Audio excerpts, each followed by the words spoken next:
Moi, je suis très ému et très impressionné par c'est un honneur de recevoir ce prix au milieu de candidats qui étaient tous d'extraordinaire niveau. Et je crois que ça récompense un travail d'entreprise que j'ai la joie d'animer qui marche. Pour ma part, je crois que je me suis attaché à deux choses. Ça a été de créer de la confiance vis-à-vis des équipes. Ça, c'est essentiel. Et puis aussi vis-à-vis des actionnaires. Dans un premier temps, avec les équipes, ça passe par l'explication, ça passe par beaucoup de communication pour essayer de porter quelques messages simples, comme par exemple le fait que les valeurs de l'entreprise sont comprises et seront respectées. Une entreprise, elle se construit sur un passé, sur des valeurs, sur des choses qui la caractérisent. Chez B&B, c'est l'entrepreneuriat, c'est des racines régionales en Bretagne, c'est un certain niveau de respect dans les équipes. Tout ça, il fallait porter haut et fort l'idée que c'était intégré. J'ai fait quelques gestes un peu symboliques pour montrer mon attachement à ces valeurs.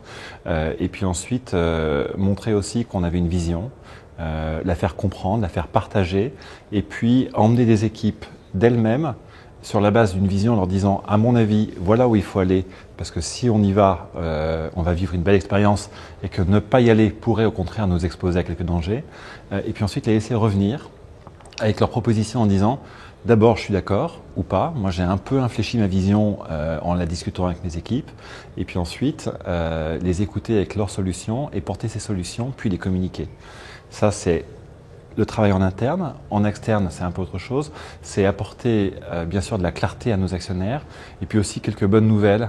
Je crois que c'est important dans une première période d'être porteur de messages positifs pour créer de la confiance et pour laisser les actionnaires s'installer un peu plus confortablement dans leur situation et puis pouvoir non plus se dire « mon Dieu, il faut que j'interagisse sur le quotidien, il y a des dangers et des risques autour de ça », mais au contraire, la boutique est tenue, on va pouvoir aider cette équipe maintenant à se projeter dans l'avenir et à penser une stratégie, une vision et des objectifs à long terme. Les clés, c'est d'abord comprendre, écouter, passer du temps avec les équipes, discuter, s'imprégner, ne pas arriver avec de solutions toutes faites, parce que par définition, on ne les connaît pas, et que par définition, les solutions, elles sont portées par les équipes. Et puis à un moment, savoir poser des questions.